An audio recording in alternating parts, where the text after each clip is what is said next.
bonjour à toutes et à tous. Merci de me laisser l'opportunité de venir me présenter et présenter un petit peu le projet que je mène. Donc, je m'appelle Benjamin Kayser, je vais avoir 40 ans le 26 juillet prochain, donc le jour de la cérémonie d'ouverture des JO de Paris. Ce sera mon 40e anniversaire, donc merci pour tous les moyens qui ont été mis à disposition pour que mon anniversaire soit une fête. Ça me touche beaucoup. J'ai un parcours de rugbyman professionnel, j'en ai fait pendant 16 ans, en France et à l'étranger. Mais j'ai toujours été fasciné par l'entrepreneuriat, parce que pour moi, les entrepreneurs sont les athlètes de la vraie vie. J'ai toujours vu des similitudes dans la résilience, le drive, le mindset, la capacité mentale à aller au-delà de l'adversité et à surmonter tous les challenges qui sont devant nous, et pourtant deux mondes qui se parlent extrêmement peu. Donc aujourd'hui, on parle du sport, on parle des valeurs du sport, on parle des bienfaits du sport pour la santé bien sûr, on parle de l'innovation dans le sport. Mais moi, j'ai décidé d'aller un tout petit peu plus loin et de créer une structure d'investissement qui s'appelle Teampact Ventures, qui finalement extrait le meilleur du sport de haut niveau pour booster le capital humain de l'innovation positive. On investit dans le climat et dans la santé. Et on est parti d'un constat qui était assez simple, qui était celui de se dire 60% des raisons pour lesquelles les startups dans l'innovation vont malheureusement se casser la gueule au moment du scale, de la série A à série B, ce sont des problèmes people. C'est des équipes fondatrices qui implosent.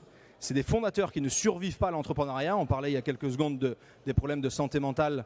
L'excellence, c'est l'excellence. C'est le 1% du 1%. Évidemment que l'adversité va arriver. C'est une obligation quand on essaie de créer quelque chose qui n'existe pas.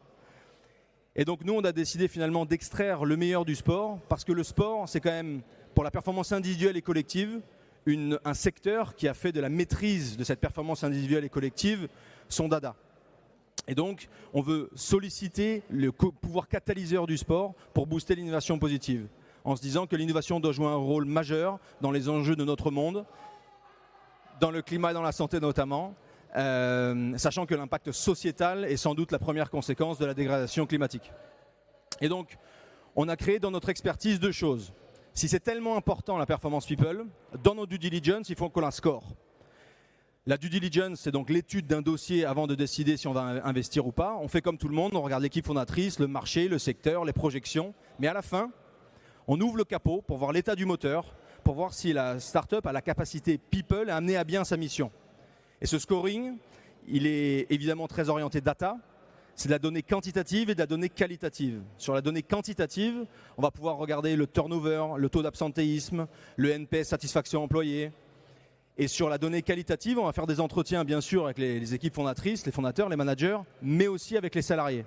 Ça va vous paraître le b.a.-ba, et pourtant il y a quand même extrêmement peu de fonds d'investissement qui viennent vraiment aller voir ce qu'il se passe à l'intérieur, dans le centre du réacteur. On va questionner les équipes fondatrices et on va mesurer leur coachabilité, leur flexibilité stratégique, leur narcissisme. C'est pas mal d'avoir un petit peu d'ego, mais trop c'est quand même compliqué.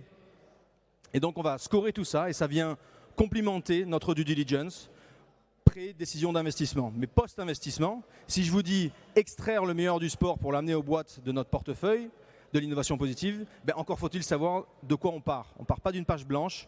Donc en fait, ce scoring, c'est un audit de la performance people qui nous permet d'analyser les données. Est-ce que c'est un manque de complémentarité, de sécurité psychologique, de confiance, de fierté d'appartenance dans les équipes? Tout ça, on arrive à le détecter pour finalement mettre en place un programme d'accompagnement qui est ma responsabilité chez Teampact, qui s'appelle Boost. Pour vous donner un exemple, on fait investir, mais aussi s'investir des athlètes de très haut niveau. On a la chance d'être associé avec Nicolas Karabatic, Gaël Ficou, Yannick Nyanga, Thierry Omeyer, mais plein d'autres qui finalement vont investir dans ces boîtes, mais aussi vont passer du temps en mentoring avec les équipes fondatrices. Quand un Nicolas Karabatic investit dans la reforestation à grande échelle, par exemple, avec Morpho, il passe une demi-journée toutes les 6 semaines avec les fondateurs de Morpho pour parler de résistance à la pression, de pérenniser la performance, de discipline, de feedback, de comment est-ce qu'on se fixe les objectifs, comment est-ce qu'on devient l'athlète français qui a réussi à gagner un titre pendant 21 ans de carrière chaque année. Finalement, c'est de la discipline, c'est des techniques, c'est des best practices. Et ça, il vient les distiller aux équipes fondatrices pour faire en sorte, il ne vient pas les aider en gros sur la deep tech que représente cette boîte, sur la constitution des écosystèmes pré-germés qu'ils sèment par drone. Par contre, il va les aider sur le leadership, sur le drive et sur toutes les techniques dont je vous ai parlé pendant un petit moment. Et donc, on a commencé dans notre structure d'investissement par faire du club deal, par faire des SPV. On en a fait 14 en France et à l'étranger. On a déployé 12 millions d'euros. Et finalement, on a décidé de monter un autre véhicule qui est un fonds d'investissement pour lequel on a commencé le fundraising en septembre dernier. Et on est très fiers d'avoir pu faire notre premier closing en février dernier. Et on a fait les 6 premiers investissements du fonds déjà et on continue à fundraiser jusqu'à la fin de l'année. Ces 2 véhicules, ou en tout cas ces 2 techniques d'investissement, nous permettent d'être réactifs, rapides, de prendre des participations maximales avec une grande prise de risque grâce au fonds, mais aussi de garder une collectivité d'investisseurs ouverte qui ont un appétit pour ces investissements en direct dans le CSPV. Et ces 2 mondes sont très complémentaires les uns des autres. On est extrêmement fiers surtout d'avoir pu générer un collectif, une équipe d'athlètes qui avaient tous, on n'a pas créé chez eux leur envie d'impacter positivement le monde. Nicolas Karabatic, Raphaël Varane, Souleymane Sissoko, Cyril Gann, son frère David est là aujourd'hui. Je n'ai pas créé chez eux leur envie d'avoir un impact significativement positif sur la planète. Par contre, on leur a fait comprendre qu'investir leur temps et leur argent dans cette innovation avec nous, c'était un des moyens de le faire. Et donc, si vous trouvez un autre moyen, autre que le sport, pour finalement générer un mouvement, créer une dynamique, unir les forces des uns et des autres, meilleur que le sport, au service de l'innovation positive, je suis preneur. Et en tout cas, nous, on a décidé d'attaquer comme ça. On est extrêmement fiers de là où on en est. On a des ambitions qui sont à la hauteur de la qualité de nos investisseurs privés, qui sont des entrepreneurs et des investisseurs, mais à la hauteur des fondateurs qui sont absolument exceptionnels et à la hauteur des athlètes qui nous ont donné leur confiance. Si je vous donne un autre exemple, peut-être qui sera un petit peu parlant, sur aussi pourquoi est-ce qu'on a décidé de lancer le fonds. Il y a 1 an, on a investi dans une structure qui fait de la protéine d'insectes. Sauf que ce deal n'était pas pour nous. Ce deal n'était pas, comment dire, il ne faisait pas partie de notre deal flow. Il n'était pas sur notre carte. On ne l'avait pas identifié. Mais on a été amené par un autre fonds qui nous a dit « Votre scoring de la performance people, ça m'intéresserait que vous le fassiez passer à cette boîte pour avoir votre avis. » On y va. Et en fait, cette boîte avait vécu un changement, un pivot stratégique qui était brillant mais qui n'avait pas été digéré du tout en interne. Cette boîte était passée finalement de la production de protéines d'insectes à la vente de leur technologie aux producteurs de protéines d'insectes. Pour vous la faire courte, la protéine d'insectes à date, il y a une marge d'erreur du nombre d'insectes par bac qui est à environ 30%. Eux, ils font descendre grâce à leur technologie, leur machine, cette marge d'erreur à 1%. Donc la force commerciale était présente. Sauf que justement, cette force commerciale, ils ont dû la créer de toutes pièces. Et elle était constituée à 50% d'entomologistes. Comment est-ce que je le sais? Parce que nous, on est allé loin dans cette due diligence et on a pris cette fameuse donnée qualitative où on allait parler aux employés. Et j'ai parlé à des entomologistes, blouse blanche, scientifiques des insectes, qui disaient qu'ils n'aimaient pas trop parler aux gens. I don't like to be customer facing. Pour une équipe commerciale, c'est quand même compliqué de pouvoir parler aux gens. De 2, j'ai pu parler à des ingénieurs qui avaient été recrutés pour construire des fermes d'insectes qui valent, je sais pas moi, des dizaines de millions d'euros partout dans le monde. Finalement, leur job avait été de construire une maquette dans le showroom des bureaux de la start-up qui sont en dessous de London Bridge. Donc des ingénieurs qui avaient plus de travail, qui du coup laissaient un petit peu de poison dans l'entreprise en termes de culture et de valorisation de leur temps. Et donc ces grands fonds qui nous ont amenés sur ce deal sont tombés à la renverse quand on est arrivé en disant écoutez, la boîte elle est exceptionnelle, la technologie est exceptionnelle, les fondateurs sont exceptionnels, mais une équipe commerciale qui ne vaut pas un caillou, et il y a quand même des ingénieurs, ou en tout cas certains membres de vos salariés, qui sont perdus et du coup qui dénigrent sur ce que vous êtes en train de créer. Est-ce qu'on est allé sur ce deal? Oui. Est-ce qu'on a mis en place un accompagnement? Oui. Et surtout, on s'est rendu compte des problèmes avant qu'ils arrivent. La symbolique, c'est de se dire quand on se rend compte qu'on a soif, on a déjà perdu 40% de ses ressources d'énergie. Cet exemple, je vous le donne pour essayer de matérialiser ce que l'on peut voir dans le scoring people, mais aussi, c'est souvent la question pour les fonds d'investissement, comment est-ce que vous avez accès à ces meilleurs deals?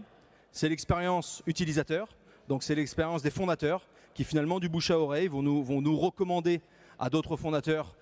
Et on a la chance en France et en Europe, mais notamment en France, d'avoir une génération de talents qui a envie d'utiliser leur excellence individuelle au service de la création de cette innovation positive, mais aussi ce fameux fonds qui nous avait envoyé juste « on voudrait avoir votre avis », maintenant nous envoie l'intégralité de son deal flow. Donc on bénéficie du deal flow des autres en co-investissement, on bénéficie du deal flow directement par des fondateurs qui nous sollicitent de par cet accompagnement. On n'est pas des consultants, on ne fait pas de service pour equity. Par contre, on considère que cet accompagnement, cette valeur ajoutée, elle nous permet d'avoir accès aux meilleurs deals, elle nous permet de booster les deals dans lesquels on investit, et elle nous permet même de devenir le co-investisseur idéal donc pour bénéficier du deal flow des autres.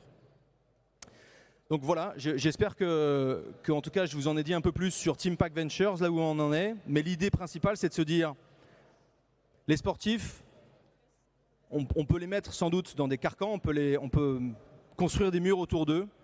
Mais je pense qu'on est absolument au tout début d'une aventure dans l'innovation sur à quel point les sportifs ou le sport en règle générale peut avoir un impact sur les domaines dans lesquels il s'investit.